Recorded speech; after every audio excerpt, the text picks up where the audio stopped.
How about he do his best and go fight Earl Spence then? Shut up, take a little bit less money, be quiet, humble yourself, and fight Earl Spence, he a stud.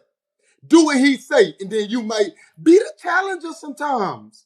Bob Arum don't give a damn about him. Bob Arum told him to his face he done got lawsuits with his own promoter. You ain't worth shit to me, for real.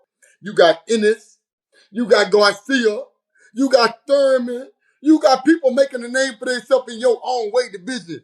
Sit your ass in your weight division and see if you can beat one of them. Cause fucking with me, you gonna get knocked the fuck out. I'm a knockout artist, baby. Ask me about Crawford, because that motherfucker ain't in my division. Like, we talking about a 147 pounder that was a 140 pounder. We need to fucking compare. I get it. He won the undisputed, right? At 147, at 140. This shit is different when they get down to 147.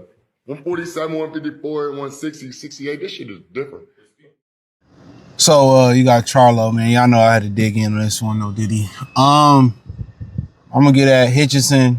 I'm gonna get at Keyshawn. Both of them over Dev. So them videos y'all see them, I'm probably do those from the desk. But yeah, you know, money get funny. You know what Jay-Z say? Repo, your vehicle was all good just a week ago. You ready to start snitching, ain't you? I forgive your weak acts. Hustling just ain't you. Yeah, Charlo ain't like his money ain't right. You know what I'm saying? Because you got to think about it, you know, and I don't know this to be a fact or not. It just seemed like it because, you know, when these dudes were active fighters, they wasn't even begging to get in the ring that much when they was active fighters. But, you know, he talking about Boots, he talking about Bud, he talking about Errol. But there's one thing he did say I agree with when he was talking about, you know, Errol going over to Australia, come over here and make them make the tag. He ain't got no now. I told y'all, man, y'all are looking at a lot of these fighters and they look at themselves as stars because they got overpaid. But anytime you get prematurely paid or you cut corners and being a star, it's going to show. I was saying that shit the whole time, bro. Eventually it's going to show. The average athlete, the average American don't take care of the money. As far as it leave, as fast as it leave is as fast as it, as fast as they spend it, it leave, it don't come in that fast. So all that, I'm getting 3.5 a fight and all that, bro. Niggas is broke now. Niggas losing businesses. Dudes driving Uber, driving Lyft. I showed Ugas driving luxury Uber with Lyft or whatever it was. I mean, he ain't the only one niggas doing Instacart.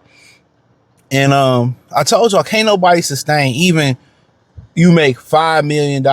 Let's just say they took home 5 each fight. They can't sustain that, bro. What they spend for a year? The average person he gonna overspend that 5 mil, bro. They get a house that they can't afford because you gotta maintain it. It got repairs. They get all these cars. You gotta pay registration. You gotta pay insurance on them. You buying them if you leasing them. They get all these clothes that don't matter. You got kids that all that money be gone. You can't fight once a year. Look at Mayweather. He was fighting once every year, getting $100 million. Y'all thought shit be gone. You know, us as men, we naturally supposed to live as minimalists.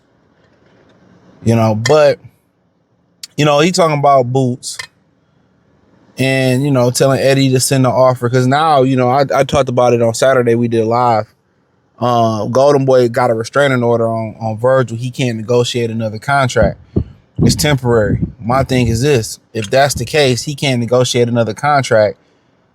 Is it true or not true that if he doesn't sign this fight with Jaron Ennis, that the deal with Golden Boy in the zone, they don't have a TV deal right now? Looking at the schedule, that seems to be factual.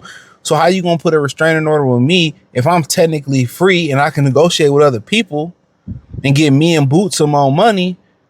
Like, how can you stop me from doing that? Because if I'm not with you, if you don't have a TV deal, so that's kind of funny to me. But you know, to the word of the street is Charlo want $5 million and come back, and he ain't worth $5 million. I mean, he was saying to Najee, "Oh, I bring the crowd." You don't bring no crowd. Once again, they were paid They was overpaid.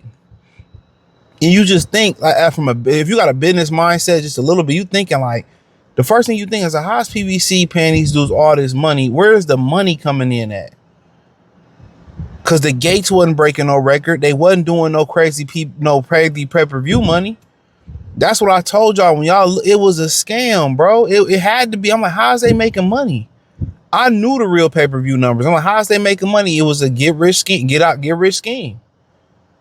Al was allegedly getting that bread and he was just depleting funds. Wasn't no money to be made on pay-per-view for a lot of those fighters. So, these people think, oh, this 3.5, this 5 million, this is my price point. This is my price point 5, 6, 7 years ago. That's what I deserve now. Now we in the eat what you kill world. You don't have a fan base. You don't have the pay-per-view numbers. You don't bring the attendance. You never sold out Vegas. When you won Undisputed as Charlo, with Jermell Charlo versus Castanos, they was allowing people to walk in from free from the soccer event next door. So all in all, it was just like Al Heyman gave y'all a false sense of status that y'all never had, bro. He overpaid y'all, but he really was getting it in off y'all. That's why I say if anybody come in and be like, okay, you worth $50 million. Okay, if they say you worth 50, well, how much you really worth? 250, 200 million, 100 million? That's really what it is. They wasn't worth that. Al was just extracting money from behind the scenes for his selfish gain. He got his, left them high and dry, and took some of theirs allegedly. So, him and Boots, honestly, what do he bring to the table for Boots? He bring a name, but guess what? We gonna be like, this nigga, he see his last performance. You see he took that knee versus Canelo. He fought at 68. 2 years later, two years later, he come back down in weight to 54. He weight drained. He old. What's the point? And then I was looking at the part where his brother said Boots was a bad style matchup, and then I just ain't seen two fucking twins beef like this. I just ain't never seen two fucking twins beef like this. That shit is crazy, bro. Like, he was talking about pretty much he giving his brother positive energy, but his brother, he was going into his mother raised you this way, but you got like, bro, they something crazy going on. It's just dysfunction between them. But I ain't gonna get into that. Then, he talked about Errol, and me and Errol ain't never was friends, but the Breakfast Club interview showed the fact that he said, that's my boy. Most people feel like he went to go join Derek James because Errol was over there, and now he calling out Errol, and the money funny. Oh, let's fight Errol. We can fight now. All this energy he having at 35, 36 years old, he should have had it, 7 years ago. He should have had that energy 7 years ago. Errol, somebody, what happened in sparring. Everybody know what I did to you. So, at the end of the day, they can't even generate enough money. They never were stars. They were fake stars, bro. They can't even generate the money to fight that they want. So, will it be a cute fight? Absolutely.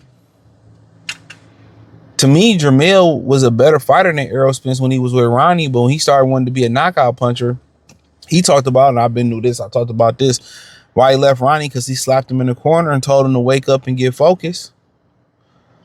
So it was just a lot he was talking about in that interview. But I love to see him come back to see where his faculties and his bounce is. But it's funny how the Roosters roost home, however they say, man, because he begging Bud for a fight. Oh, Bud, come back and fight me. But guess what? When he was trying to fight you, you was saying, oh, you ain't in my weight class. What did you deserve to get a shot at my title? And, go fight one of these other studs and all this type of stuff. Who is he? Need to humble himself and take more money to fight Errol. And it's funny, bro. Every dog have his day. You want to have your day on the back end, not on the front end. And that's why I see somebody in the comment section talking about, see, this is why people like Errol over Bud, because he was Aiden Ross all the time. Errol was slandering Bud name. All them brothers over there, a black quote unquote company was slandering another black man name. What are we talking about? Honestly, what are we talking about? All in the name of they were scared to fight him, and now the truth came to light. Ain't none of them want to see Bud. And now you see why now. Bud ran through them like your finger running through wet Family Dollar tissue. Ain't none of them want to catch that fade. And now Charlo sitting in here begging for a fight. Oh, you shouldn't retire. You should come back. Like, bro, you had the same fucking opportunity he had versus Canelo. And all you came was excuses. What has shit going on? Everybody got shit going on. These motherfuckers that sick, they gotta go to work. It's people that gotta deal with real life situation. Well, what excuse is that? You should have channeled that energy. You should have channeled that energy into training for Canelo. You ain't even fucking trained for the fight. You can look at his body. You can train. You had your situation. You could have beat Canelo and fought Bud. And if you beat Canelo, you still wasn't gonna fight Bud regardless. I guarantee you, had he beat Canelo and beat him twice, he wasn't gonna shoot the fade with Bud, bruh. Then that's the one thing that be killing me. These people be wanting you to do stuff that they wouldn't do for you. That's why you gotta be hard on these niggas, man. They be wanting grace and sympathy and want you to turn the other cheek, but they ain't gonna turn the other cheek for you. Tell me I'm wrong. They ain't gonna turn the other cheek for you. You gotta be hard on these niggas, man. You can't show these niggas no sympathy, no forgiveness, no opportunity, because when you asking for an opportunity, they ain't trying to give it to you. You asking for a hand up, they ain't trying to give it to you. He a mark. All them niggas that slander Bud name, guys who behind the scenes didn't want to fight, Errol who did all that shit for years, Keith Thurman, these niggas washed. They washed. No detergent. They just washed with lake water, with funky swamp lake water. Niggas is washed. They washed. Look at Charlo fucking begging. Keith begging. Errol Spence can't even fucking talk. Talking about going back in the ring. Nigga sound like he got a fucking potato in his mouth when he talk. You know, nigga can't even probably see neither. From what I'm hearing. Come on, man. Look at these niggas from Fondor. Nigga about to make peanuts versus fucking Keith Thurman. Look at Manny Pacquiao, fucking old as hell, still fighting. All these whole ass niggas that treated Bud like that, bro, who disrespected the name of the sport, the name of the sport, boxing. I want y'all to humble y'all motherfucking selves, and y'all should have did what y'all was supposed to do when y'all was young. Al Heyman bent y'all over and gave y'all the 2-pump special, and he's still fucking y'all right now. But hey, hit the link in the description, join the Patreon. It's the only link in the description. You can find me X, Instagram, Facebook. It's under Find Me Everywhere. Peace.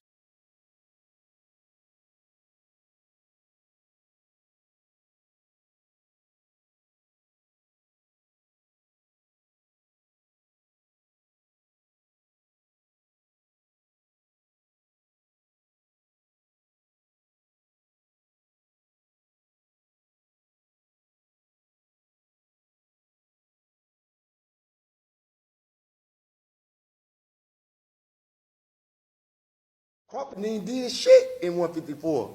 How y'all want him to fight me? I'm telling you, I'm trying to become undisputed right now. How are we talking about somebody that ain't even fought in the division? How do he just jump from there to there? Like what connection do he got to this world? Where that tall, lanky motherfucker at? Maybe I'll be the shot caller.